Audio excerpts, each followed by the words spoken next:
Hello दोस्तों, आज की कहानी का नाम है पिंडदान। कहानी को जरूर सुनिएगा। सरिता को पंडितों ने बार बार समझाया था कि माता पिता का पिंडदान भाई ही करता है। सरिता ने जिद पकड़ ली थी कि उसे भी जाना है गया। भाई ने भी समझाया उसे, तेरा जाना जरूरी नहीं दीदी, बच्चों और पति को परेशानी हो जाएगी। तू घर से ही माँ पापा को अर्घ अर्पित कर देना।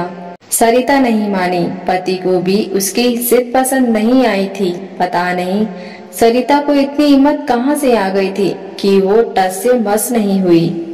सरिता आज भी नहीं भूली थी जब पापा को लकवा मार गया था। तब देवर की शादी की वजह से नहीं जा पाई थी।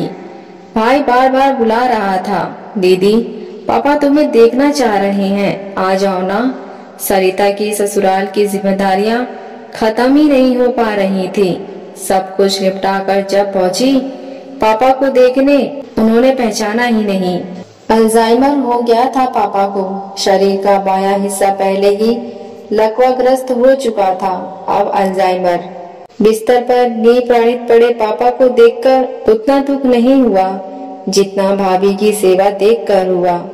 पराए घर से आई भाभी पापा की अपने पापा की तरह देखभाल कर रही थी। पापा की अपनी बेटी कुछ नहीं कर पाई। भाभी से नजरें नहीं मिला पा रही थी सरिता। उन्होंने कभी शिकायत तो नहीं की, पर हमेशा बोलती थी, सरिता पापा तुम्हें देखने के लिए छटपटा रहे थे जब याददाश्त ठीक थी। दरवाजे पर नजरें टिकाए रहते थे कि सरिता आई क्या। भाभी की ये शब्द सरिता को जहर बुझे तीर की तरह लग रही थी। बच्चों को पालते समय माँ बाप तो कभी भेदभाव नहीं करते, फिर बुढ़ापे में उनकी सेवा करने का दायित्व क्यों नहीं निभा पाती बेटियां। पापा को देखकर आए कुछ महीने ही हुए थे कि खबर मिली पापा नहीं रहे। इस बार भी नहीं देख पाई। टिकट नहीं मिलने के कारण दाह संस्कार की भांति पहुंच पाई थी। इतना अपमानित महसूस कर रही थी सरिता। खुद को यह किसी को समझा नहीं सकती थी। माँ को पहली बार जब बिना सिंदूर के देखा तो खूब रोई थी सरिता। बड़ा सा जूड़ा और सिंदूर की लाल बिंदी माथे पर, यही चेहरा देखने की आदत थी बचपन से। सुनी उस दिन सुनी मांग और स्थिर माथे पर माँ कोई और ही लग रही थी। तेरहवीं तक रुकी थी सरिता, फिर आना पड़ा वापस। इस बार वह सोच कर आई थी कि जो अन्याय पापा के साथ किया उसने अब वह नहीं दोहराएगी। ससुराल की सारी जिम्मेदारियां तो निभा ही रही थी, अच्छी बहू बनकर अच्छी बेटी क्यों नहीं बन पाई वह। कोविड के समय माँ बागीचे में गिर गई थी, कमर की हड्डी टूट गई बुरी तरह। भतीजी का उस समय कॉलेज की परीक्षा चल रही थी ऑनलाइन, तो भाभी नहीं जा सकती थी। बड़ी कतार स्वर में अनुनय किया था उन्होंने, पहली बार सरिता बबली की परीक्षा, तुम्हारे भैया माँ को ऑपरेशन के लिए दूसरे शहर ले जा रहे हैं। उन्हें भी शुगर है, कैसे संभाल पाएंगे खुद को और माँ को। तुम आ पाओगी क्या? सिर्फ 2 दिन के लिए, ऑपरेशन के बाद चली जाना। भैया डरते भी तो हैं तुम्हारे ऑपरेशन के नाम से। पहली बार भाभी ने साधिकार कुछ कहा था और सरिता इस बार भी इतना ही कह पाई, भाभी पूछती हूँ तुम्हारे नंदोई से, यहाँ नागपुर में कोविड का बहुत प्रकोप है, पता नहीं क्या कहते हैं ये। सरिता ने फोन भी नहीं रखा था कि पति जोर से चिल्लाते हुए कहने लगे, पागल हो क्या? पूरे शहर में कितनी मौतें हो रही हैं, तुम्हें कैसे भेज दूं?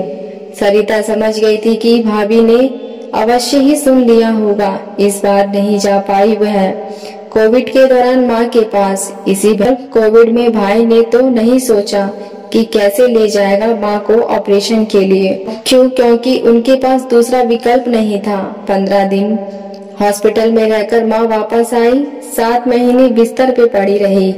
भाभी ने स्कूल की 20 साल की नौकरी छोड़ दी उनकी देखभाल के लिए। सरिता कुछ नहीं कर पाई इस बार भी। क्या सच में वह लाचार है या लाचारी का बहाना बनाने की उसकी आदत हो गई है? साल भर बाद जब गई सरिता 4-5 दिन के लिए, इस बार भाभी ने पहले की तरह मजाक में उल्हन नहीं दिया। वह भी समझ चुकी थी कि सरिता पर अधिकार नहीं। सरिता मन ही मन मर रही थी अपने असमर्थ पर। अब बात ही तो बची है, उसके पास रहने का समय भी नहीं निकाल पाती सरिता। इधर माँ काफी दिनों से बीमार चल रही थी। भाभी ने कुछ नहीं कहा था इस बार, पर फोन पर माँ की आवाज सुनकर समझ गई थी कि माँ ठीक नहीं। भाई ने भी एक बार नहीं कहा अब की आने के लिए कितना गिर चुकी है वह अपने नजरों से। अब उससे उसकी माँ भाई भाभी कोई उम्मीद नहीं रखते। यहाँ किसे फर्क पड़ता है। खबर मिली कि माँ को रायपुर ले जाना है इलाज के लिए। सरिता यह मान ही चुकी थी कि इस बार भी नहीं जा पाएगी। कोविड दोबारा फिर आ चुका था। इस बार सरिता की बेटी ने अपनी माँ को हारने नहीं दिया। जिद करके गाड़ी बुक कराई और पापा से कहा, पापा माँ को देख लेने दो नानी को, वरना वह जिंदा लाश बनकर रह जाएगी। पति इस बार बेटी की जिद के आगे आपत्ति नहीं कर पाए। सरिता हॉस्पिटल पहुंची। भाई आईसीयू के बाहर ही खड़ा था। सरिता को देखकर लिपट गया और बोला, अच्छा किया दीदी जो आप आ गई, जो तुम आ गई, मुझे बहुत डर लग रहा था। सरिता को आज पता चला कि छोटा भाई क्यों उसे बुलाता था किसी के बीमार होने पर। वह सामना नहीं कर पाता था इन परिस्थितियों का। सरिता बड़ी थी, वह उसे सदा अपने साथ खड़ा देखना चाहता था। सरिता के पास एक ही दिन का समय था, शाम को ही लौटना था। बुकिंग पर आई थी गाड़ी। आईसीयू के अंदर पहुंचकर माँ को वेंटिलेटर पर पड़े देखकर रोकर बाहर की तरफ भागने लगी थी सरिता। भाई ने उसका हाथ पकड़कर कहा, दीदी माँ के कान के पास जाकर बोलो, सुन सकती है वह, देखना आंख खोल देगी। सरिता ने वैसे ही किया तो माँ ने सचमुच आंखें खोली। सरिता के मन का पछतावा थोड़ा कम हुआ माँ से मिलकर। इस बात के लिए बेटी की चिर ऋणी रहेगी।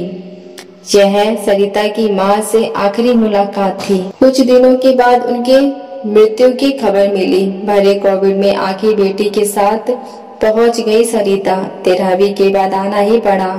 आज 2 साल हो रहे हैं माँ को गए।